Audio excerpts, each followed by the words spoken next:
오늘은 이제 기도에 관한 교리들과 또 영적 교훈들을 좀 나눠보는 시간을 갖도록 하겠습니다. 더 나아가서 올바르게 기도하는 방법, 또 뿐만 아니라 하나님께서 받지 않으시는, 듣지 않으시는 기도에 대해서, 또 기도들의 종류들에 대해서 세부적으로 나눠보는 시간을 갖도록 하겠습니다. 오늘날 이제 제가 많은 교단을 다녀본 게 아니어서 사실 잘 모르겠지만, 제가 독립침묵에서 그래도 한 지난 거의 11년 가까이 있으면서 참 느끼는 것들이 많았지만, 그 중에 한 가지는 독립침례교는 유독 과거에 저도 포함해서 이 기도에 대해서 좀 결핍이 있어 보였습니다. 그러니까 기도에 대해서 되게 절박하지 않은 것, 그러니까 기도에 대해서 생각보다 되게 중요하게 여기지 않는 것, 그러니까 이런 자세들을 굉장히 많이 봐왔습니다. 물론 독립침례교뿐만이 아니라 다른 기성교단들, 장로교나 다른 교회 기성교단들도 그럴 수 있겠죠. 근데 유독 독립침례교회가 말씀에 너무 사모하는 마음이 크다 보니까, 그래서 그런지 말씀에 비교해서 기도는 되게 좀 그렇게 가치 있게 여겨지는 것 같지 않은 참 그런 모습을 많이 봐왔습니다. 그래서 제가 실제 고민을 했어요. 왜 이런 문제가 있을까? 왜 말씀을 읽는 만큼 기도하지 않을까? 과거에 저도 사실 그랬었거든요. 말씀을 탐구하고 공부하는 게 재밌지 기도하는 게 재밌지 않은 거예요, 생각보다. 그래서 제가 제 자신을 좀 이렇게 성찰해 보니까 느꼈던 것은 기도에 대해 별로 기대가 없구나. 좀 결론에 좀 도달했습니다. 기도에 대해 별로 기대가 없구나. 그래서 기도는 우리가 좀 배워야 할 필요가 있습니다. 물론 배워야만 기도할 수 있는 건 당연히 아닙니다. 꼭 배워야지만 할 수 있는 건 아니지만, 배우면 안전하게 성경적으로 주님 안에서 기도할 수 있습니다. 이건 확실해요. 왜냐면 기도 또한 예수님께서 가르치셨고, 또 실제로 오늘 본문 말씀도 예수님께서 너희는 이렇게 기도하라 하면서 가르치신 대목이거든요. 그래서 기도라는 것도 우리가 배우면 시간을 낭비하지 않을 수 있고, 또 효과적으로 할 수 있습니다. 우리가 기도를 또 왜 배워야 하냐면요, 오늘날 보면 종교들이 너무 많죠. 그죠? 종교들도 너무나 많고, 또 심지어 하나님을 믿는다는 명목 아래에도 종교들이 굉장히 많습니다. 유대교부터 무슬림, 그죠? 이슬람도 있고 엄청 너무 많아요. 그런 비슷한 그런 종교들이, 불교도 있고 되게 많죠, 하여튼. 근데 이러다 보니까 기도에 대해 오해들이 굉장히 많이 쌓여 있어요, 기독교 안에. 그러니까 기독교 안에 어떤 부패한 목사들이나 교단들이 저 교단의 기도교리, 저 교회의 기도교리, 또는 저 종교의 어떤 기도교리를 막 짬뽕시키는 그런 과거의 목사들이 있었다 보니까, 설교자들이 있었다 보니까 기도에 대해 굉장히 큰 오해들이 많습니다. 그래서 오늘은 좀 그런 것들을 나눠보는 시간이고, 예를 들면 유대교 같은 거 보면, 유대교는 하루에 3번을 무조건 기도해야 되거든요. 아침, 점심, 저녁에. 근데 이걸 기도하지 않으면 이들은 거의 돌에 맞아 죽는 그런 수준의 죄악이에요. 근데 이게 뭐가 잘못됐냐면, 굉장히 거룩해 보이지만 사실 형식주의적인 그 틀 안에서 벗어나지 못합니다. 그러니까 진심으로 내가 하나님께 아뢰고 싶은 거, 내가 정말 절박하게 기도하고 싶은 이런 믿음에서 나오는 것이 아니라, 정말 바리새주의적인, 정말 그런 어떤 행위에만 가득 차 있는 그런 모습들의 기도도 있고요. 또 무슬림은 매일 5차례씩 기도하는 종교법이 있어요. 그죠? 형식적이고 예수님께서 제일 싫어하셨던 외식적인 기도입니다. 기독교에도 보면 공동기도, 회중기도 우린 없지만, 개인기도, 목회기도, 축복기도, 헌금기도, 유아기도, 청소년기도, 엄청 너무 많아요, 이런 기도들이. 그죠? 이런 기도들도 너무 많고, 또 이런 기도들도 다 달라야 된대요. 잘 모르겠습니다. 어쨌든 너무 많아요. 불교들도 보면 마니차라는 게 있다 그럽니다. 그래서 이번에 보니까 영적 세계와 자연계가 하나로 묶여져서 자연세계에 속해 있는 모든 생명체가 고통에서 자유로워질 수 있는 그런 염원이 담긴 기도를 대기 속으로 날려보내는, 이거 어디서 본 것 같아요. 하여튼 이런 기도 방식도 있다고 합니다. 힌두교들은 보면 더 가관이에요.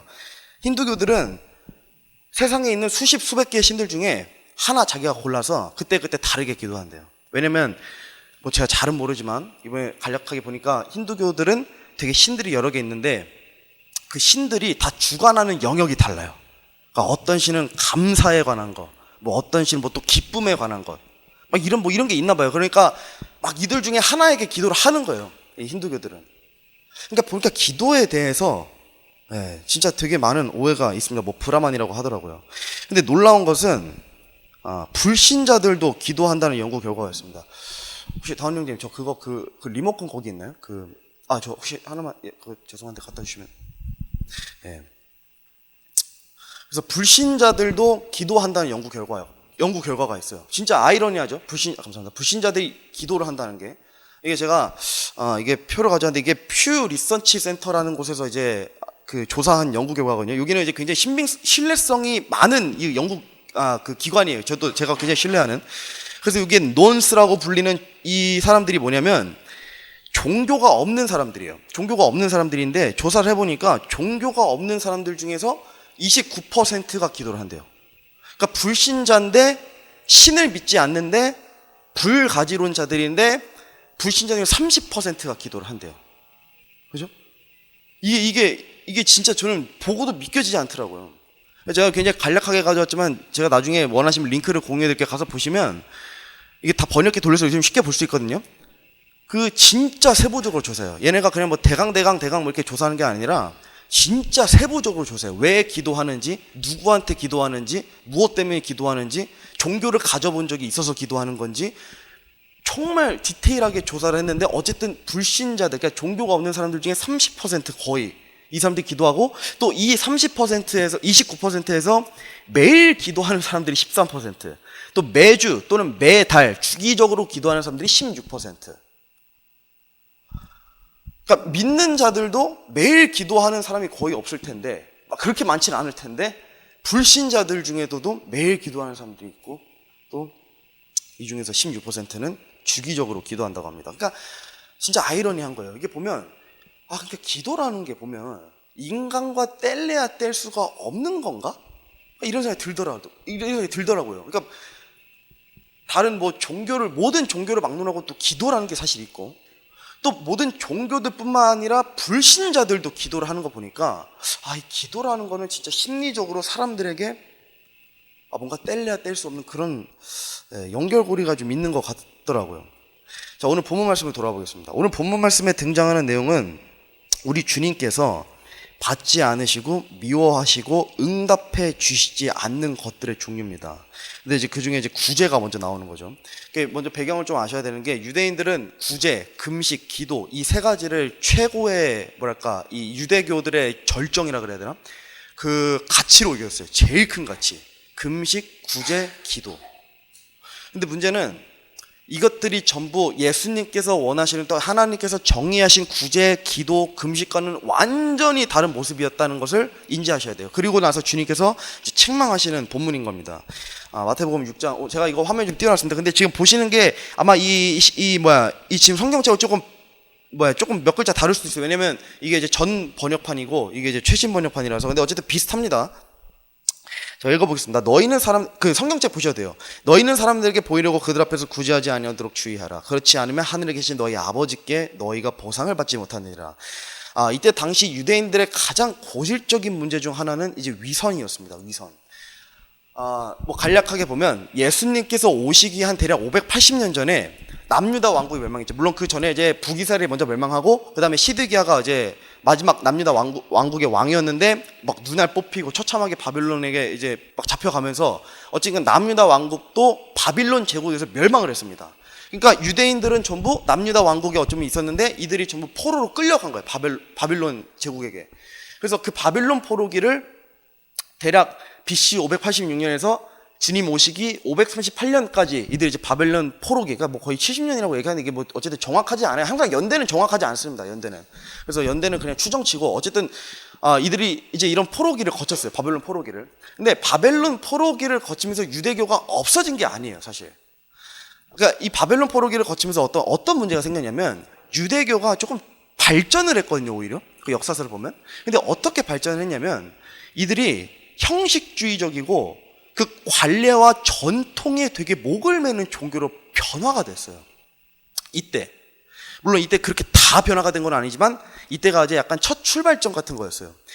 그래서 어쨌든 유대인들의 유대교는 전통과 관습을 집중적으로 강조하면서 발전했는데 물론 조상들의 믿음, 제사, 조상들의 전통, 관례 다 중요하죠. 다 중요한데 진짜 문제는 뭐냐면 율법을 지키는 것이 외적인 형식주의로 변질됐고 근데 결국에 이렇게 하다 보니까 뭐가 생기냐면 위선이라는 게 유대교의 뿌리를 해버린 거예요. 잡혀버린 거야, 유대교에. 그러니까 유대교의 그러니까 어쩌면 유대인들의 가장 존경받는 이제 직분이 뭐가 있냐면 이제 수제사장들, 뭐 서기관들, 율법학자들, 뭐 박사들 이런 사람들인데 이 사람들이 다 위선을 가르치는 거예요. 근데 누구도 이거에 대해서 죄책감을 느끼지 못하는 아주 아이러니한 상황이 이 유대교가 지금 딱 그런 모습이었다는 겁니다. 그죠? 그러니까 이거를 가르치다 보니까 당연히 유대교에 속한 유대인들도 이 위선이라는 게 어때요?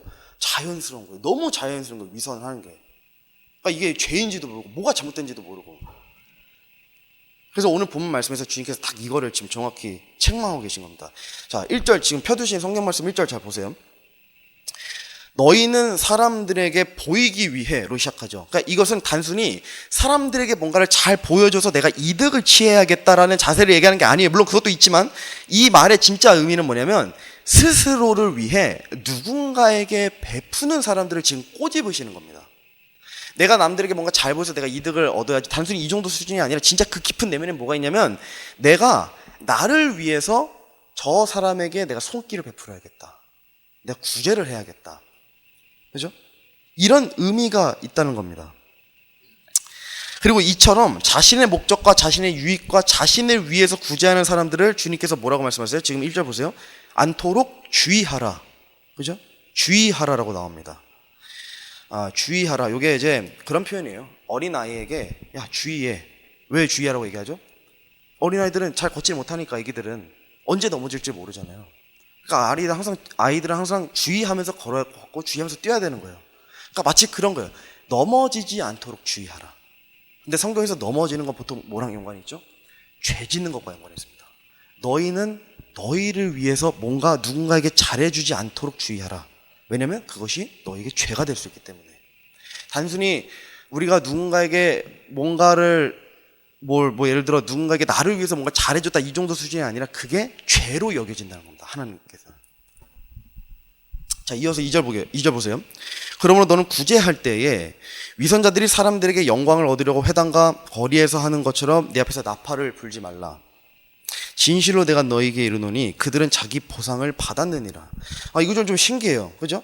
크리스찬이 하늘에서 보상을 받으려면 여러 가지들을 행해야 되잖아요. 우리가 지난 몇 주 동안 살펴봤지만 여러 선한 행위들을 해야 돼요. 보상을 받으려면.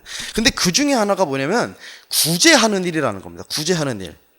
물론 보상이라는 게 즉각적인 보상을 얘기할 수도 있으니까 이 땅에서 받는 진짜 그 복, 어떤 물질적인 복이 됐든 뭐가 됐든 어쨌든 어떤 이 땅에서 받는 어떤 그런 즉각적인 보상을 얘기할 수도 있지만 우리가 이거를 잘 이해를 하셔야 되는 게, 저번에 제가 온유한 자들은 땅을 상속받는다는 소개했잖아요. 근데 그게 마태복음 5장이었거든요. 그래서 우리가 살펴봤지만 그 보상은 진짜 하늘에서 받게 될 보상을 얘기한다고 제가 말씀드렸습니다. 천년왕국에서 받게 될 보상. 그러니까 이어지는 이 6장에서 나오는 이 보상도 당연히 육신적으로 이 땅에서 받는 어떤 즉각적인 보상이라기보다 하늘에서 받게 될 보상과 연관되어 있다는 겁니다. 그러니까 그들은 자기들의 보상을 받았다는 것을 바꿔 말하면 하나님께서 원래 우리를 위해서 준비하신 보상이 있었다는 것을 우리가 간접적으로 알 수 있죠. 히브리서 13장 16절입니다. 제가 인용 구절을 다 화면에 띄워놨습니다. 오직 선을 행하는 것과 나누어 주는 것을 잊지 말라. 하나님께서는 이 같은 희생을 매우 기뻐하시느니라. 성경을 보면 여러분 그 죄에도 차이가 있고 그 보상에도 차이가 있어요. 그래서 우리가 나중에 지옥을 제가 혹시 설교하게 될 기회가 생기면 하겠지만 미리 말씀드리면 아시는 분도 계시겠지만 지옥에도 당연히 이게 그냥 한 곳에서 뭉뚱그려서 그냥 다 예수님께서 때려 넣으신 게 아니거든요. 지옥에도 여러 방이 있습니다. 성경 교리에 따르면 여러 방들이 있고 쉽게 말하면 단계가 있어요. 그러니까 마치 보상의 차이처럼 지옥에도 여러 단계가 있습니다. 그러니까 당연히 더 많은 극악무도한 죄를 지은 사람들은 당연히 지옥에서 제일 뜨거운 곳에 처해지게 되는 거예요. 너무 당연하잖아요. 하나님께서는 천국에서만 공의로우신 게 아니라 지옥에서도 공의로우시기 때문에 당연히 더 많고 더 예수님께서 싫어하시는 죄를 지은 사람들은 더 끔찍한 형벌을 처하게 되어 있습니다. 근데 어쨌든 이 차이가 뭐로 결정되는지 아세요? 보상의 차이, 또 죄의 차이. 이게 뭐로 결정되냐면 하나님께서 얼마나 싫어하시고 기뻐하시느냐에 따라 차이가 생깁니다. 다른 기준이 없어요. 어떤 사람이 볼 때 저거는 진짜 끔찍한 죄야 라고 생각해도 하나님께서 보면 더 끔찍한 죄가 있다면 그것은 그렇게 끔찍한 죄가 아닌 거예요. 그러니까 오로지 하나님께서 싫어하시는 것, 또 기뻐하시는 그 수준과 그 차이에 따라 사람들에게 더 큰 죄가 될 수도 있고 더 큰 보상을 받을 수도 있다는 겁니다. 이게 보상과 죄가 나뉘는 그 차이에 생기는 기본 원리예요. 그러니까 누군가에게 주의 이름으로 선을 베푸고 나눈다면 그 사람은 하나님께서 기뻐하시는데 그게 그냥 단순히 기뻐하시는 게 아니라 뭐라 해야 되죠? 매우 기뻐하신다. 매우 기뻐하신다는 건 정말 그만큼 많이 기뻐하신다는 거예요. 무엇보다도 정말 많이 기뻐하신다는 거예요. 뭐 예를 들어 지금 제가 인용을 좀 가져오지 않았지만 그 하나님께서 특히 죄에 대해서 이제 얘기하실 때 보면 동성애 관련 죄들 나올 때는 심히 싫어하신다고 나오거든요. 그래서 아브라함에게도 그 예수님께서 육신으로 오셔서 또 천사 2명 데리고 오셨잖아요.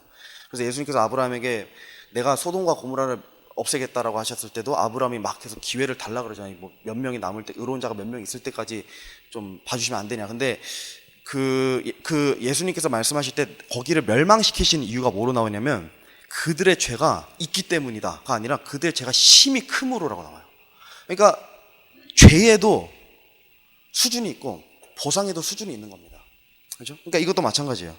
선을 행하고 우리가 누군가를 구제하는 것, 돕는 것, 또 주님의 이름으로 돕는 것, 이것은 하나님께서 매우 기뻐하시는 일이라는 겁니다. 결국 구제는 보상과 연관이 있습니다. 그죠? 연관이 있습니다. 크리스천들은 구제하는 일을 필연적으로 행해야 됩니다. 2절 보시면 자기들의 보상을 받았다는 표현이 나오죠. 이게 이제 어떤 표현이냐면 마치 영수증을 받았다라는 표현이에요. 영수증을 받았다. 그러니까 이미 결제도 끝났고 영수증 받았다. 그러니까 너희가 이미 받을 거 다 받았다는 얘기예요. 그러니까 영수증까지 받았으니까 하나님께서 주실 보상이 있어요, 없어요? 없어요. 이미 사람들에게 진짜 다 받았기 때문에 이건 진짜 문자 그대로 그 뜻이에요. 사람들에게 이미 칭찬을 받으면 영수증까지 받은 거기 때문에 하나님께서 주실 보상이 없다는 얘기예요, 이거는. 그래서 사람들에게 칭찬을 오히려 받지 않도록 하셔야 되는 거예요.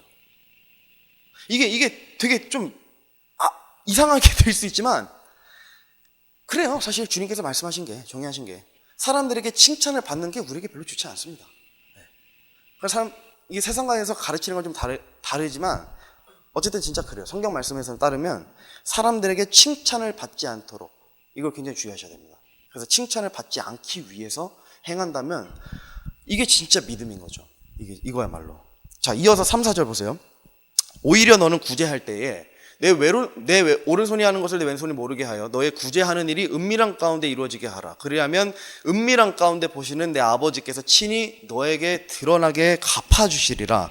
과장법적 표현입니다. 정말 오른손이 하는 거를 왼손이 모르게 할 수는 없겠죠. 당연히. 이런 거는 당연히 과장법적 표현으로 비유적인 표현으로 들으셔야 돼요. 근데 어쨌든 예수님께서 강조하시는 건 뭐냐면 그 정도로 자신의 의를 드러내려는 위선적인 구제 행위는 절대 하지 말라는 거예요. 절대 하지 말라고. 그죠? 이 정도로 하나님께서는 구제할 때 보상을 주시는 기준이 타이트하신 겁니다. 타이트하신 거예요. 또한 4절에 보니까 구제하는 일이 어떤 가운데 이루어지게 하라 그래요? 은밀한 가운데. 은밀하다는 것은 아무도 모르는 정말 창고 같은 데에서라는 뜻을 또 이제 간접적으로 가지고 있거든요. 그러니까 아무도 안 보는 곳에서, 누구도 심지어 구제하는 그 대상조차도 모르게, 그 정도로 이 돕는 일은 그렇게 해야 된다는 것을 또 예수님께서 알려주고 계십니다. 근데 이게 또 사실 외형적인 것뿐만이 아니라 내면적인 것도 같이 얘기하는 거거든요. 그러니까 무슨 말이냐면 내가 누군가를 도우려는 마음이 있어. 내가 또 누군가를 도와주고 구제하려는 생각이 있어. 라고 누군가에게 얘기하는 것조차도 이미 그것 자체가 그 사람에게 보상을 받을 수 있다는 겁니다. 그래서 하나님께서 보상을 줄 수 없기 때문에 우리가 생각하는 것, 마음으로 가지고 있는 것 또한 드러내지 않는 것이 우리에게 유익합니다. 은밀하게 구했지만 또 드러나게 갚아주시는 분이시기 때문에. 자, 5절입니다. 이제 5절이에요. 또 너는 기도할 때에 위선자들과 같이 되지 말라. 그들은 사람들에게 보이려고 회당과 거리 모퉁이에 서서 기도하기를 좋아하느니라. 진실로 내가 너희에게 이르노니 그들은 자기 보상을 받았느니라. 구제와 지금 기도가 이 문맥을 보면 거의 일치합니다. 예수님께서 책망하신 내용이 거의 일치해요. 그러니까 기도도 위선적인 기도가 있습니다. 여러분, 기도로 위선을 행하는 사람들 화면에 보시면, 이게 이제 많은 주석가들이 정의하는, 이제 위선자들의 모습이에요. 기도할 때. 하나님을 향해 기도하지 않는 사람, 하나님을 위해 기도하지 않는 사람, 나를 위해 기도한 사람. 그러니까 잘 보세요. 하나님을 향해 기도하지 않는 사람과 하나님을 위해서 기도하지 않는 사람은 결국에 나를 위해 기도하는 사람이라는 결론이 생긴다는 겁니다. 하나님을 향해서 기도하고 계십니까? 진짜 우리의 모든 기도가 정말 하나님만을 향한 기도입니까? 저는 기도할 때 진짜 이 생각을 되게 많이 하거든요. 나의 기도가 진짜 하나님을 위한 기도인가? 아니면 나를 위한 기도인가? 왜냐면 때때로 우리가 뭔가 필요해서 뭔가 하나님께 간구하고 요청할 때가 있잖아요. 근데 저는 사실 기도에 대해서 올바른 교리가 없을 때는 그런 것들만 기도했었어요, 사실. 뭔가 필요하고, 뭔가 좀 어려울 때. 도와주세요. 그러니까 도와주세요를 기도할 때 제일 많이 했던 것 같아요, 과거에. 근데 사실 이거는 엄연히 따지면 하나님을 향한 기도는 될 수 있겠지만 하나님을 위해 기도하지 않는 사람이기 때문에 나를 위해 기도하는 사람이 되는 겁니다. 근데 예수님께서 말씀하실 때 나를 위해 기도하는 사람들도 위선자들이라고 합니다. 굉장히 기도가 타이트한 거예요, 사실. 기도라는 게. 그죠? 그래서 이런 기도들은 하나님께서 받지 않으십니다. 엄밀히 따지면요. 예를 들어 내가 어떤 필요가 있어서 하나님께 달라고 요청했습니다. 근데 그게 죄가 되는 건 아니에요. 예를 들어 죄가 되지 않은 것들을 우리가 구할 수 있잖아요. 근데 죄가 되지 않는데도 불구하고 이게 전적으로 하나님을 위한 것이 아니라면 하나님께서 그 기도를 마냥 기뻐하시지 않는다는 거예요. 마냥 기뻐하시지 않는다는 거예요. 그래서 누군가는 또 이렇게 볼 수 있거든요.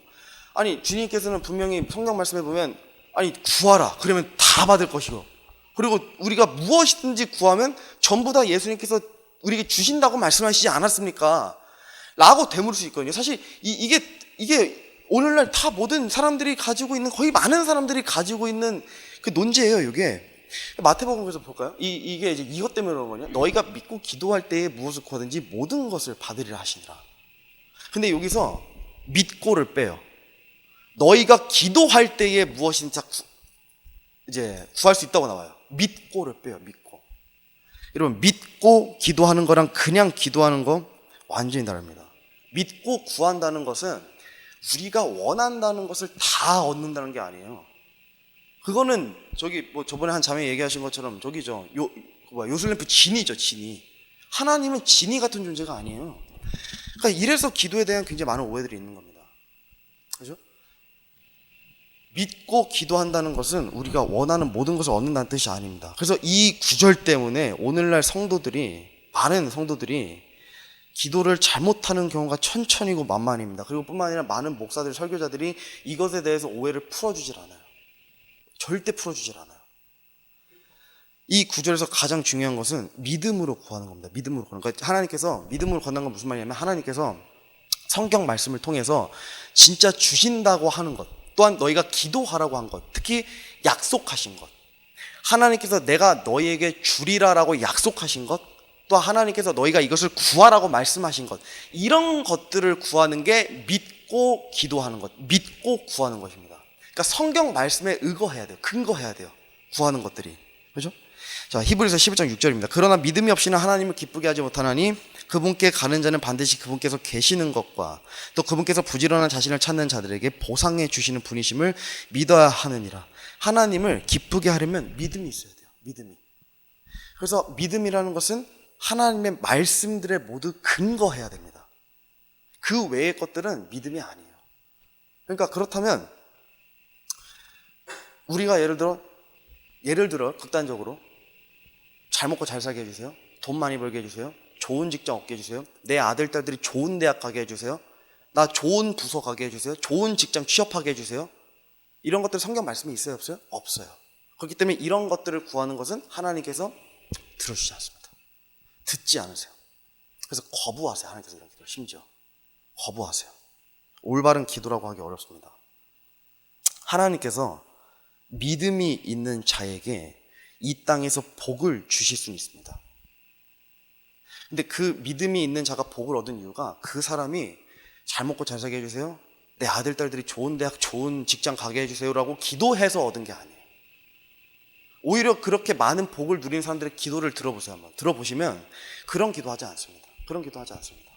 과거에도 굉장히 많은 이 재물 복을 받은 것, 정말 받은 그 한 집사님이 계셨는데 그분도 보면 그런 기도 절대 안 해요.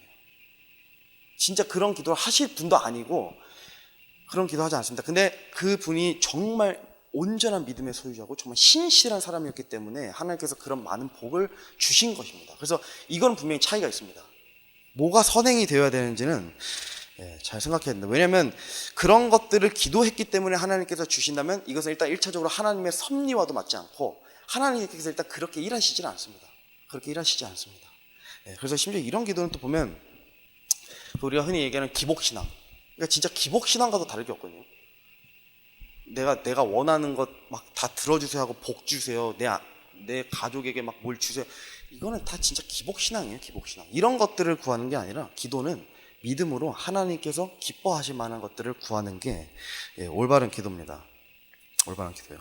제가 이제 과거에 이제 아까 직장 얘기가 나와서 말인데 그 과거에 한 청년 한 20명, 30명 이렇게 모인 그 자리가 있어서 한번 거기 참여한 적이 있었는데 그때 이제 저도 그때는 이미 결혼한 상태였고 또 이제 한 결혼하신 분이 그때 계셨었거든요. 맞은편에 둘러 앉았는데 근데 이제 그때 막 돌아가면서 다들 이제 청년들이다 보니까 직장 얘기를 그렇게 많이 해요. 막 부서에 대한 얘기, 나의 직장은 어떻고. 근데 어떤 청년 형제가 이제 돌아가면서 얘기하는데 그 선교사님이셨거든요. 그 이제 결혼하신 그 선교사님 바로 전 차례 어떤 형제가 좋은 부서에 좀 가고 싶다라고 막 얘기를 해서 하소연을 막 했었어요. 그 자리에서. 그래서 아니면 좋은 직장으로 좀 이직할 수 있도록 좀 기도를 해달라. 막 그 이제 기도 요청을 했었거든요. 그래서 다들 막, 이제 청년들이 얼마나 공감되겠어요. 그 직장 생활하는 게 힘든데. 그러니까 되게 막 기도해주겠다. 야, 우리 이거 진짜 합심해서 기도해야 된다. 근데 이제 다음 턴이 돼가지고 이제 그 선교사님 차례가 왔는데 그 선교사님이 본인 간증을 막 해야 되는데 간증을 안 하시고 뭐라 그러시냐면, 제가 아직도 기억나요, 이 말이. 혹시 죄송한데 여러분들 그 직장 다니시는 이유가 도대체 뭐예요? 진짜 이 질문 한 방에 던졌어요. 그리고 진짜 거의 제가 아직도 기억나는 게 그 어색한 분위기 있잖아요. 아무도 말 못 꺼내는 그 진짜 정막에 흐르는 그 정적이 거의 10초 동안 유지됐거든요. 그리고 나서 그 선교사님이 이제 막 분위기가 좀 이렇게 되니까 이제 막 되게 좀 침착해지셔가지고 막 얘기를 하시는 거예요. 왜 자기가 이런 말을 했냐면, 아니 어디에 있든지 하나님의 영광과 하나님의 왕국을 추구해야 되는데 다들 이렇게 좋은 직장, 좋은 부서 가는 이유가 그냥 궁금해서 그랬다. 약간 제가 봤을 때 꼬집으신 것 같아요. 그냥 그런 말들을. 너무 직장 얘기하고 그걸 막 기도해달라고 그러고 하니까. 그러니까 물어보신 거예요. 좋은 부서, 좋은 직장 왜 가야 되냐. 왜? 그 이유가 뭐냐. 진짜 하나님의 영광과 그분을 위해서 진짜 이직해야 되고 좋은 부서를 가야 되는 것이냐. 진짜 그 말이 진짜 모두에게 찔림이 됐었거든요. 사실 그 자리에. 진짜 정말 큰 찔림이 됐었어요. 그러니까 직장 다니는 것도 그렇고 이런 것들도 사실 우리를 너무 위한 것들이잖아요. 우리가 그런 것들만 기도하는 것이. 그러니까 하나님과 연관이 사실 없는 것들이에요. 그런 것들은 보면. 그러니까 이런 것들은 진짜 기복신앙과도 같아 보입니다. 요한계시록 4장 11절입니다. 오 주여, 주는 영광과 존귀와 권능을 받기에 합당하시오니 주께서 모든 것을 창조하셨고, 자 보세요. 또 그것들이 우리죠. 그것들이 주를 기쁘게 하려고 존재하며 창조되었나이다 하더라. 다른 목적이 없어요. 주님을 기쁘게 하려고 존재하며 창조되었나이다. 그렇죠? 이것을 어떻게 주님께 고백할 수 있습니까? 바로 기도입니다. 기도할 때 이걸로 이렇게 고백을 하는 거예요.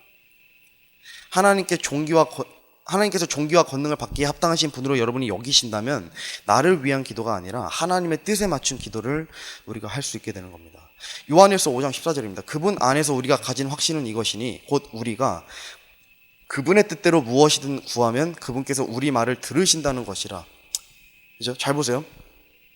그분의 뜻대로 구할 때 그분께서 우리의 기도를 들어주시는 거예요. 하나님의 뜻대로 구할 때. 그래서 그분의 뜻대로 기도하지 않으면 그분께서는 우리의 기도를 들어주지 않습니다. 모든 기도는 그분의 뜻에 의거해야 돼요. 모든 말씀과 모든 성경에만 근거를 가지고 구해야 돼요. 그때 하나님께서 들어주시는 거예요. 이 기도의 원리가 되게 재밌는 게, 이따 좀 살펴보겠지만 성령님께서 우리가 말씀으로 기도하게 하시거든요. 말씀을 토양 삼아서 말씀을 묵상하게 하시고 그것으로 기도하게 하세요.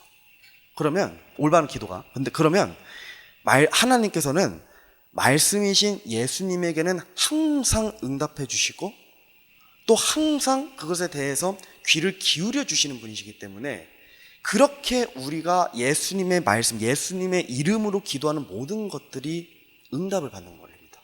이게 기도의 원리예요. 근데 반대로 성령님에 의거하지 않고 어떤 말씀에 의거하지 않고 내가 하고 싶은 기도, 내가 내뱉고 싶은 말들 이런 것들만 하는 기도는 사실 주님의 이름으로 기도했다고 보기 어렵습니다. 그래서 요한일서 말씀에 따라서 하나님께서 우리 말을 아예 듣지 않으실 수도 있습니다. 야고보서 4장 3절입니다. 이거 한번 저 대신 읽어주세요. 시작.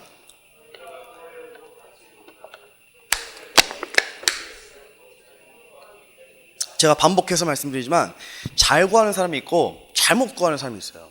기도할 때 잘 구하는 사람은 진짜 아까 요한일서 말씀처럼 하나님의 뜻에 의거해서 구하는 사람들. 근데 잘못 구하는 사람들은 진짜 잘 구하는 사람보다 오히려 더 막 눈물도 많이 흘리고 호소력도 있고 막 기도할 때 보면 막 진짜 그죠? 막 머리에 진짜 죄를 뒤집어 쓰고도 막 기도할 수도 있어요. 근데 잘못 구하는 사람들은 왜 잘못 구하냐면 하나님의 뜻대로 기도하는 게 아니기 때문에 잘못 구하는 거예요. 눈으로 보여지는 게 중요한 게 아니라 우리가 기도할 때 눈물 안 흘릴 수 있어요. 감정이 막 벅차오르지 않을 수도 있어요. 기도할 때 평생토록 그렇게 기도하지 않은 사람들 많아요. 근데 그렇게 해야만 이게 진짜 기도가 하나님께서 들어주신다는 이 착각에서 벗어나질 못해요, 사람들이. 그러니까 막 맨날 슬픈 음악 틀어놓고 기도하고, 그냥 슬픈 음악 틀어놓고도 막 이게 안 되니까, 뜨거워지질 않으니까 막 엘렐렐렐렐 막 하는 거예요. 방언하는 거예요. 막 그제서야 터지는 거예요, 이게. 그런 원리가 아닙니다. 기도라는 것은 오히려 진짜 침착하고 오히려 이성적으로 정신을 차리고 깨어서 기도할 때 더 명확해져요. 우리가 기도할 수 있는 것들, 구해야 되는 것들. 요한복음 15장 7절입니다. 너희가 내 안에 거하고 내 말들이 너희 안에 거하면 너희가 원하는 바를 구하라. 그러면 그것이 너희에게 이루어지리라. 주님의 말씀이 우리 안에 거하면 믿음으로 그때 여러분들이 원하는 바를 구하시면 됩니다. 주님의 말씀에 의거한 것이 아니라면 구하지 않는 것이 안전합니다. 왜냐하면 주님께서 듣지 않으시기 때문이죠. 또 지금 펴두신 5절 말씀 지금 다시 보시면 이것도 마찬가지예요. 아까 구제하는 거랑. 진실로 내가 너희에게 이르노니 그들은 자기 보상을 받았느니라. 그러니까 기도도 보상과 연관이 있어요. 그죠? 그러니까 기도도 단순히 하나님께서 우리의 부탁을 들어주시는 수단이 아니라 우리에게 보상해 주시기 위한 하나의 선한 행위라는 겁니다. 이 기도라는 게. 제가 잠깐 그 기도가 또 구약시대의 제사, 그 향과 연관되어 있다는 걸 좀 설명드리면 이 기도가 얼마나 또 의미가 있는지 좀 아실 것 같아서. 아론은 저녁에 등잔불에 불을 붙일 때에 그것 위에 향을 태울지니 이것은 너희들대로 주 앞에 드려야 할 영속하는 향이니라. 향은 뭘 뜻한다고요? 오늘날 기도를 뜻한다 그랬죠. 그래서 우리의 기도가 하나님께 향기로운 향이 되려면 어떻게 기도해야 돼요? 하나님께서 기뻐 받으실 만한 걸 태워야 돼요. 기도할 때 하나님께서 기뻐하실 만한 걸 기도해야 돼요. 아니면 하나님께서 냄새를 맡으시고 이거 뭐야 향기롭지 않네? 안 받으신다니까. 거부하신다고요, 아예.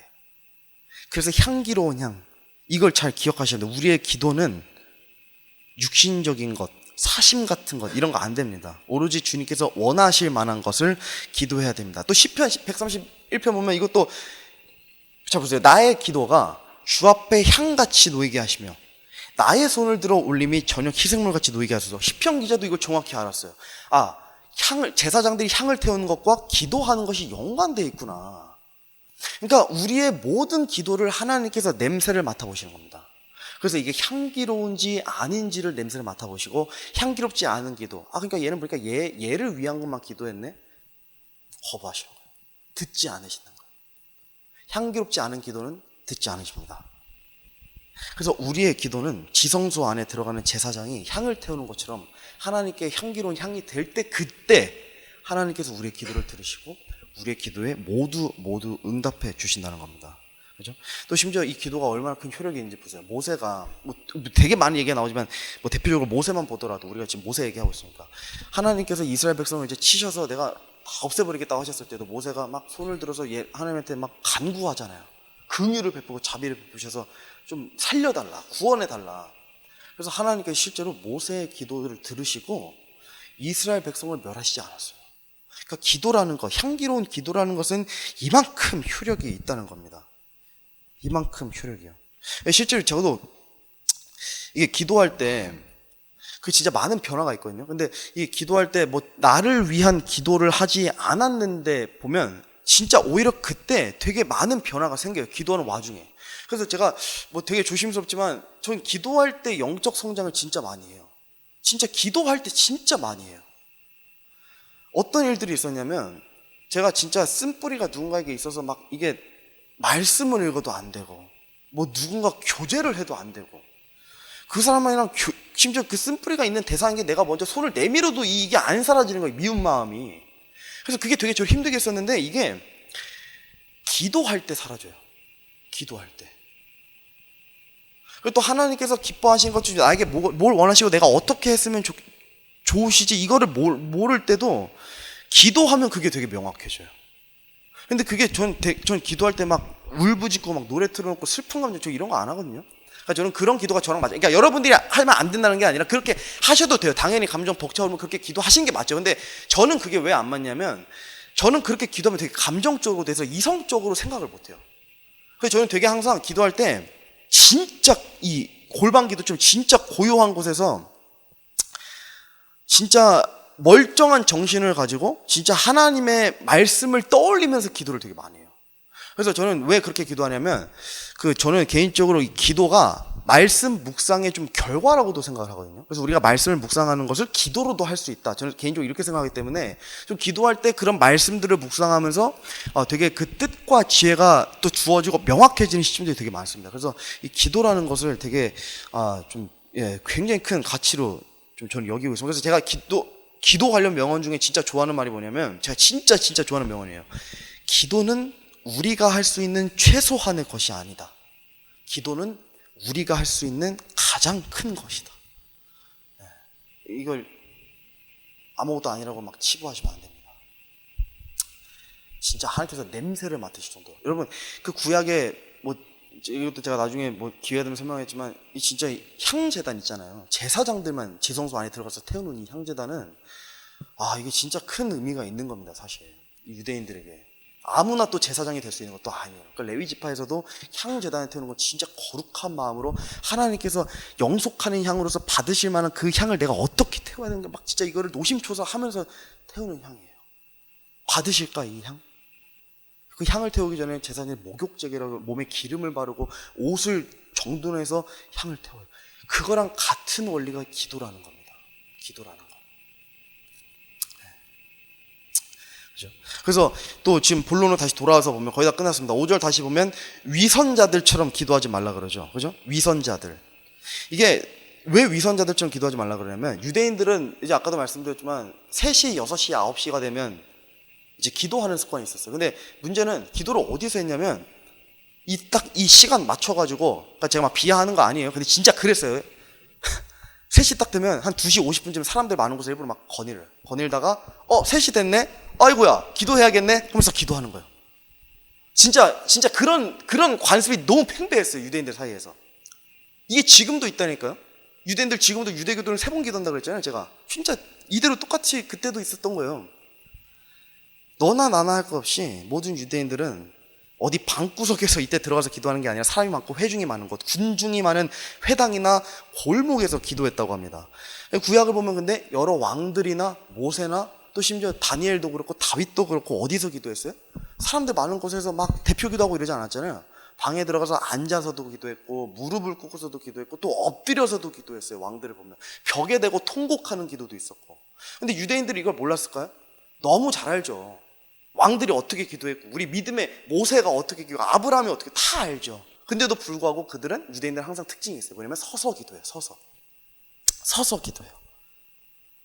네. 그래서 서서 기도. 그래서 여기 나오잖아요. 서서 기도하기를 그들이 좋아한다. 누가요? 위선자들이. 그래서 이들은 기도하는 방법을 몰랐던 게 아니라 위선을 행하는 사람들이었기 때문에 이렇게 기도했다는 겁니다. 자, 6절입니다. 오직 너는 기도할 때에 내 골방으로 들어가 내 문을 닫고 은밀한 가운데 계시는 내 아버지께 기도하라. 그러면 은밀한 가운데 보시는 내 아버지께서 내게 드러나게 갚아주시리라. 갚아주시리라. 물론 여러분 진짜 골방에서만 기도해야지만 기도로 인정되는 거 당연히 당연히 아닙니다. 그런 거 당연히 아니지만 지금 주님께서 이만큼의 극단적인 강조법을 사용하실 만큼 기도하는 것은 남들에게 보여주고 어떤 뭐 나를 위한 기도가 아니라 진짜 전적으로 하나님을 향해서 하나님 한 분만을 위해서 기도하는 것이다. 이거를 지금 가르쳐 주고 계신다는 것을 인지하셨으면 좋겠습니다. 그래서 한번 진짜 해보세요. 골방기도. 진짜 골방기도 뭐 저도 되게 늦게 시작했거든요. 또 이 기도에 대한 교리를 이제 정립되고 20대 중반, 그러니까 25살 때부터 했던 것 같은데 진짜 이게 할 때마다 정말 큰 그 뭐랄까 하나님을 충만해짐이 있습니다. 진짜 정말 그 충만해짐이 있어요. 정말 고요하고 그 조용한 가운데서 그 진짜 하나님과 1대1로 내가 하나님의 말씀을 가지고 기도한다는 것, 요게 진짜 큰 가치가 있습니다, 여러분. 진짜 큰 가치가 있습니다. 그래서 이 시간이 정말 값지고 귀했기 때문에 다니엘도 이렇게 기도했어요. 이제 그때 다니엘은 그 조서에 도장이 찍힌 것을 알고도 자기 집에 들어가 자기 방에서 예루살렘을 향하여 창문을 열고 전에 하던 대로 하루에 3번씩 무릎을 꿇고 기도하며 자기 하나님 앞에서 감사를 드리더라. 여러분, 이 조서에 뭐가 찍혔는지 아시죠? 그죠? 이거 다니엘을 죽이려고 그때 바벨론 사람들이 막 이제 음해했던 그 조서거든요. 그래서 무슨 조서에 뭐라 써 있었냐면 바벨론의 우상이 아니라 다른 하나님한테, 그러니까 하나님한테 일정 시간 이상 기도하는 사람들은 전부 이제 이제 죽이도록 하겠다라는 그런 법령이 통과됐다는 그런 조서였어요, 이게. 근데 다니엘은 그 조서를 받았어요. 나 이제 기도하면 안 되겠네? 큰일 났네? 이게 아니에요. 근데 뭐라 되어 있어요? 예루살렘을 향하여 창문을 열고 전에 하던 대로. 그러니까 여전히 신실하게 다니엘은 하루에 3번씩 무릎을 꿇고 기도하며 자기 하나님 앞에서 감사를 드리더라. 그냥 기도한 것도 아니에요. 막 살려주세요 기도한 것도 아니에요. 감사를 드리더라.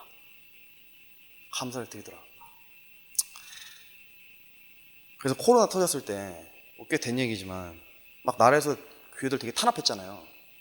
예배 못 드리게 하고 막 다 이제 막 해치고 막 그랬었는데 그때 저는 다른 거 생각 안 했어요. 그냥 이거 하나 생각났어요. 다니엘 기도. 진짜 다니엘 기도 하나 생각났어요.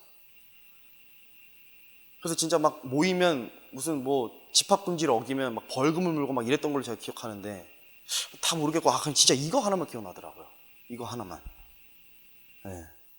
그래서 되게 조심스럽지만 진짜 생각이 많았어요. 그때 어떻게 해야 되는 게 맞는가. 분명 하나님께서도 또 나라의 치리자들을 하나님께서 허락하셨기 때문에 세워진 거고 또 이런 법들도 하나님께서 어쨌든 허락하셨기 때문에 이게 다 이루어진 것들일 텐데 이것들을 다 어기면서 불법을 또 행하면서 예배를 모이는 게 맞나? 근데 또 다니엘의 기도가 계속 생각나요. 되게 그런 복잡한 심정이 되게 코로나 때 몇 년 동안 있었습니다. 어쨌든 결국에 사자굴의 산채로 던져졌잖아요, 다니엘이. 던져졌는데 하나님께서 다니엘에게 복을 주시고 긍휼을 베푸셔서 아무런 몸에 해를 입지 않았습니다. 그래서 이걸 통해서 여러분들이 아셔야 되는 게 뭐냐면 다니엘은 하나님한테 하나님 저 사자굴에 들어갈 텐데 살려주세요. 저 지켜주세요. 목숨 건지게 해주라 기도 안 했어요. 감사를 드렸지 자기 목숨을 위해서 기도하지 않았다고요. 근데 다니엘은 사자굴에서 멀쩡히 걸어 나왔어요. 다니엘의 믿음이 있었기 때문에 하나님께서 사자굴에서 그를 지켜주신 것이지 다니엘이 자기를 위해서 기도해서 하나님이 그 다니엘의 기도에 응답해 주신 게 아닙니다. 그래서 기도할 때는 이렇게 기도하셔야 돼요. 나를 위한 게 내가 진짜 당장 죽게 생겨서도 살려주세요 기도하지 마시고요. 하나님께서 기뻐 받으실 만한 거를 그 순간에서도 기도하신다면 우리의 목숨 하나 건지는 게 하나님께서 어렵겠습니까? 그죠? 자, 사도 바울도 이것에 대해서 비슷한 맥락에 대해 얘기한 바가 있어요. 로마서 12장 11절에서 12절입니다. 이를 게을리하지 말고 영이 뜨거운 가운데 주를 섬기며 소망 중에 기뻐하고 환난 중에 인내하며 늘 절박하게 기도하고. 자, 지금 이 말씀에 따르면 중요한 교리가 있어요. 아무리 일이 바쁘고 직장이 아무리 바쁘다 하더라도 하나님한테 가서 하나님 저 이렇게 바빠서 기도 못했어요. 이런 변명할 사람 아무도 없다는 겁니다. 이를 게을리하지 않는 와중에도 늘 절박하게 기도할 수 있습니다. 지금 성경 말씀에 따르면 그래요. 아무리 일이 바쁘고 아무리 우리가 일을 열심히 하고 직장이 힘들어도 기도라는 것은 늘 깨어서 절박하게 할 수 있다는 겁니다. 그래서 누구도 이 핑계를 댈 수 없어요. 시간 핑계 누구도 댈 수 없습니다. 기도라는 것은요, 왜 그렇게 절박하게 할 수 있냐? 왜 절박하게 하게 되는 원리가 어디에 담겨 있냐면, 남는 시간에 해야 된다 라는 이 기도의 잘못된 공식에서 벗어나야 됩니다. 남는 시간에 하는 게 아닙니다. 모든 일과를 하루에 다 바쁘게 정신없이 보내고 마지막에 잠자기 전에 잠깐 10분 기도하는 거, 물론 그것도 귀하죠. 그거 그렇게 하는 게 어디예요, 사실. 근데 진짜 하나님께서 기뻐하시는 기도는 그런 자세가 아니라 시간을 따로 떼어서, 내 정말 중요한 시간에서 일부를 떼어서 하나님께 기도하는 것. 이게 하나님께서 원하시는 향기로운 향입니다. 남는 시간이 아니라 우리의 시간을 띄어서 기도하는 거. 그래서 예수님께서 몸소 이것을 제자들에게 가르쳐 주셨어요. 이렇게 기도하라고. 자, 보세요. 마가복음이에요. 새벽에 아직 날이 밝기 훨씬 전에 그분께서 일어나 나가서 외진 곳으로 떠나 거기서 기도하라. 새벽에 아직 날이 밝기 전은 언제요? 사람들이 일어나기 전입니다. 그러니까 일어날 시간이 아닌 그 시간에 예수님께서는 원래 주무셔야 되는데, 잠자는 시간인데 잠을 포기하시고 일어나서 외진 곳으로 심지어 가셔서, 마치 골방 같은 곳으로 가셔서 하나님께 기도한 겁니다.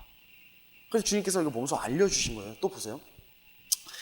그 무렵에 예수님께서 기도하러 산으로 들어가서 밤새도록 하나님께 기도하시니라. 남는 시간이 아닙니다. 모든 잠을, 그러니까 이게 보세요. 예수님께서는 이게 또 이제 사역 막 와중이시니까 공생의 사역 하시는데 너무 바쁘잖아요. 주어진 시간을 3년 있으셨고, 또 근데 진짜 하루하루를 정말 진짜 바쁘게 보내신 분이잖아요. 지역들도 두루 다니셔야 되고, 막 가버나움부터 갈릴리부터 막 온갖 산도 오르셔야 되고 내려오시기도 하셔야 되고, 엄청 바빴어요, 하루가. 그러니까 하루가 진짜 막 24시간이 모자란 거예요, 진짜로. 근데 그래서 예수님께서 남는 시간이 없으실 것 같으니까 언제 기도해서 잠을 다 포기하시고 밤새도록 하나님께 기도하신 거예요. 시간을 내어서 밤새도록. 이렇게 여러분 기도하실 줄 아셔야 됩니다. 우리가 모든 시간을 포기하더라도 하나님께 기도하는 것을 정말 큰 가치로 여기셔야 돼요. 데살로니가전서에도 이런 말씀이 있습니다. 쉬지 말고 기도하라. 진짜 이건 쉬지 말고 기도하라는 거예요. 쉬지 말고 기도하라. 쉬지 말고 기도하라. 이게 지금 데살로니가전서 5장 17절이잖아요. 근데 16절에는 항상 기뻐하라가 있어요. 그리고 17절에는 쉬지 말고 기도하라고 있고, 18절에는 모든 일에서 감사가 나와요. 항상 기뻐하라, 쉬지 말고 기도하라, 모든 일에서 감사하라. 항상 쉬지 말고 모든 일에서, 이게 전부 접두사들이 비슷한 의미를 가지고 있습니다. 그래서 이것들을 연속적으로 유지하라는 의미예요. 항상 쉬지 말고 모든 일에서 끊임없이 기뻐하고, 쉬지 말고 기도하고, 부지런히 감사하라. 이게 하나님께서 우리가 원하시는 지금 딱 그런 모습인 겁니다. 여러분, 우리가 마지막 7, 8절 보기 전에 우리가 쉬지 말고 기도해야 되는 또 이유가 있습니다. 이게 잘 들어보세요. 이게 쉬지 말고 기도해야 되는 이유가 뭐냐면, 이게 팀 켈러 목사님이, 지금은 이제 주님 품으로 간 팀 켈러 목사님이 하신 말씀이에요. 쉬지 말고 기도해야 되는 이유는, 기도는 형식적인 게 아니라 우리의 영적인 시각을 새롭게 하기 때문이에요. 기도할 때마다 그게 새로워져요. 우리의 영적인 시각이. 진짜 그렇거든요. 올바르게 기도할 때마다 우리의 영적인 시각이 새롭게 됩니다. 우리가 세상을 바라보는 관점이 저마다 다 다르잖아요. 그러니까 누군가는 예를 들어 옷 입는 거에 대해서도 굉장히 엄격한 사람이 있고, 그러니까 믿음의 분량에 따라서 누군가는 뭐 자동차를 대하거나 집을 대하거나 뭐 돈을 대하거나 뭐 재물을 대하거나, 어쨌든 다 달라요, 가치관들이. 근데 누구는 믿음이 뭐 좋아서 이런 것들이 되게 막 엄격하고, 누구는 또 믿음이 조금 연약해서 뭐 그럴 수 있죠. 근데 연약해서 조금 그런 것들이 타이트하지 않고. 근데 이게 다 관점이 다른데, 중요한 거는 기도할 때마다 그런 것들의 시각이 다 맞춰진다는 거예요. 하나로, 하나님께로. 그래서 다 결국엔 똑같아지는 거예요. 올바르게 기도하기만 하면. 모두의 관점이 누구 하나 다르지 않고. 그게 성장이에요, 성장. 진짜 성숙해지는 과정. 그래서 쉬지 않고 절박하게 기도하는 사람이 되면 매일같이 세상 모든 만물을 바라보는 시각이 전부 새롭게 됩니다. 로마서 12장 2절 말씀, 너희는 이 세상에 동화되지 말고 오직 너희 생각을 새롭게 함으로 변화를 받아 하나님의 그 선하시고 받으실 만하며 완전하신 뜻이 무엇인지 입증하도록 하라.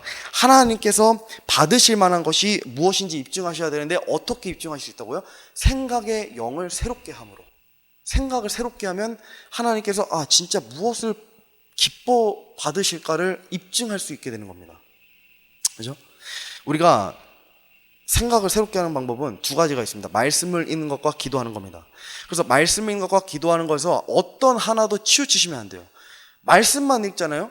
율법주의자가 되는 거예요. 근데 말씀도 안 읽고 기도만 하잖아요. 그럼 은사주의자가 되는 거예요. 그러니까 말씀도 읽고 기도도 읽어야 올바른 크리스찬이 될 수 있는 겁니다. 그리고 기도는 말씀의 연장선이에요. 말씀드렸잖아요. 아까도 제가 계속. 기도할 때는 반드시 말씀에 근거해서 기도해야 된다.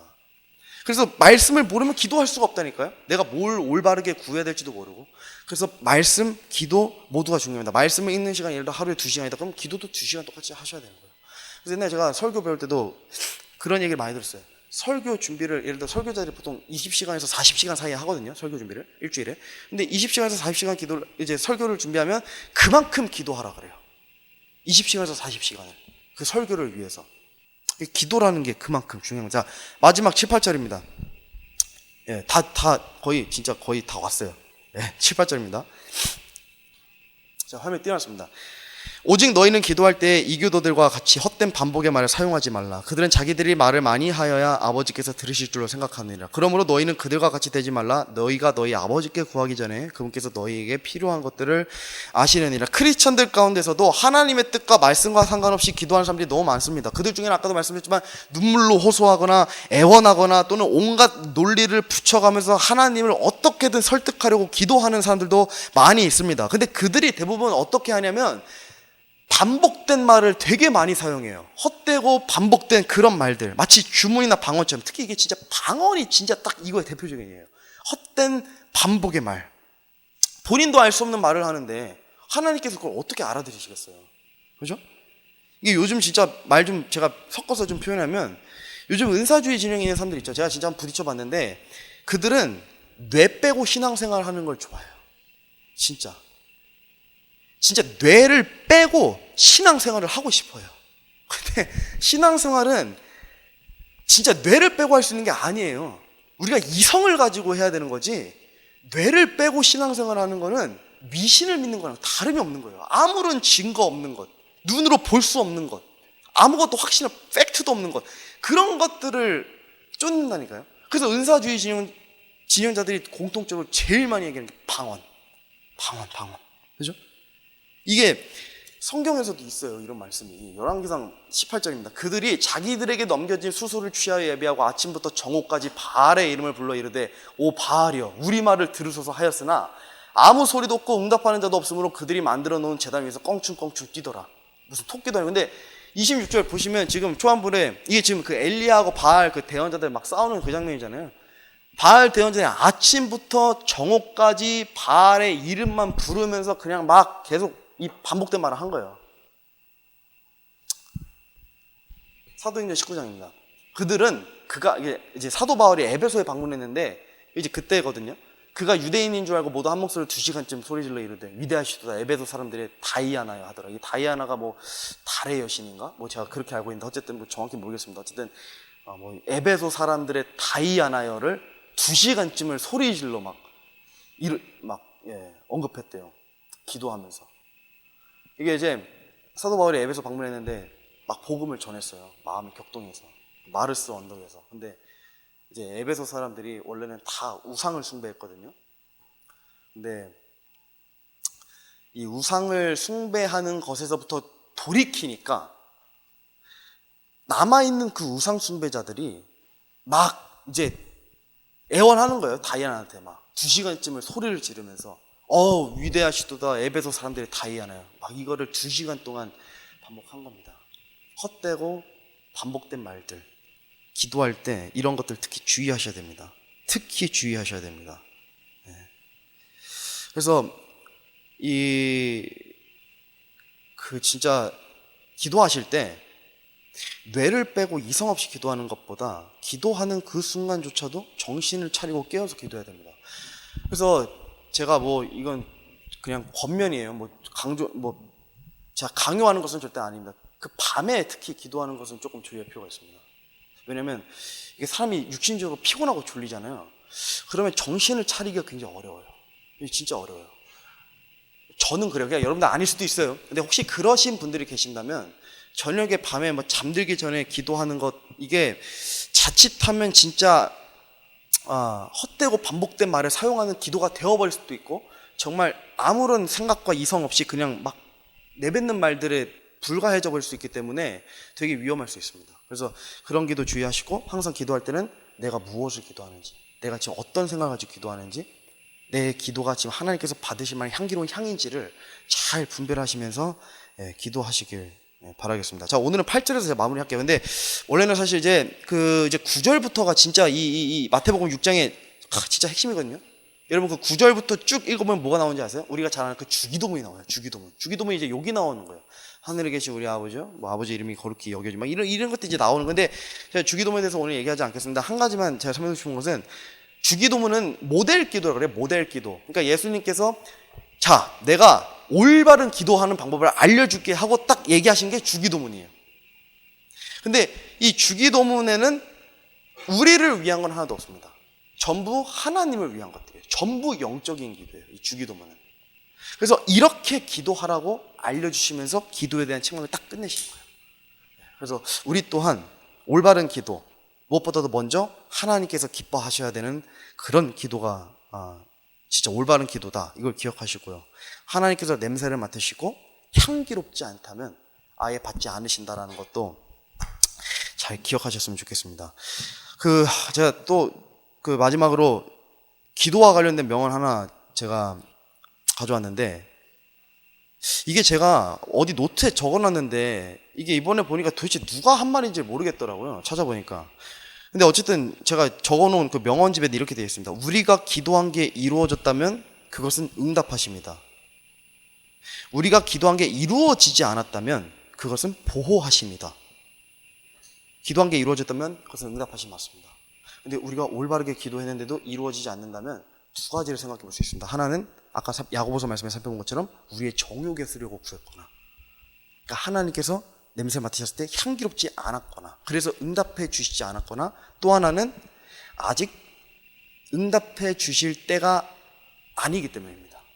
그래서 항상 이것도 열어두셔야 돼요. 하나님께서 우리는 지금 당장 응답받고 싶어 하지만 하나님께서는 아직 응답해 주실 때가 아닌 걸 수도 있어요. 진짜 완벽한 그 타이밍은 하나님께서 아시고 계시기 때문에 그때를 기다리고 계신 걸 수도 있습니다. 그래서 우리 빌립보서, 저 마지막 구절인데요, 빌립보서 4장 6절 7절 보면, 아무것도 염려하지 말고 오직 모든 일에서 기도와 간구로 너희가 요청할 것들을 감사와 더불어 하나님께 알리라. 그리하면 모든 이해를 뛰어넘는 하나님의 평강이 그리스도 예수님을 통해 너희 마음과 생각을 지키시리라. 낙심되는 상황이나 내 삶의 폭풍과 몰아치는 상황이나 손발이 떨리는 상황에 우리 기도할 수 있습니다. 당연히 기도하셔야 됩니다. 근데 좌절감과 우울함과 진짜 그 뇌를 빼고 막 기도하는 이런 모습이 아니라, 진짜 여기 지금 나와 있는 것처럼 감사와 더불어 하나님께 알리라. 진짜 어렵죠, 그런 상황에서 감사할 수 있다는 게. 근데 그렇게 하면 뭐라 돼 있어요? 모든 이해를 뛰어넘는 하나님의 평강이 우리에게 주어진다. 그 고통 중에 자식을 잃은 고통보다 더 큰 고통이 없다 그러잖아요, 부모에게 있어서. 사무엘기하 가서 12장 가서 보시면 그 다윗이 이제 하나님의 진노로 인해서 그 자녀를 잃습니다. 죽어요, 어린아이 가난하기 때문에. 근데 그가 죽은 것을 듣고, 신하들에게 듣고 다윗이 뭘 했는지 아세요? 막 낙심하고 슬퍼하고 울부짖으면서 막 그러지 않았거든요. 자녀를 잃었는데도 다윗은 어떻게 기도했냐면, 몸을 씻고 옷을 갈아입고 몸에 심지어 기름을 바른 다음에 의복을 갈아입고 하나님께 감사했어요. 성전에 들어가서. 그리하면 모든 이해를 뛰어넘는 하나님의 평강이 주어질 걸 알았기 때문에. 그래서 우리가 항상 기도할 때는 감사하는 것, 이게 항상 선행이 되어야 된다. 감사하는 것, 모든 일에서 감사하는 것. 자, 기도하고 마치겠습니다.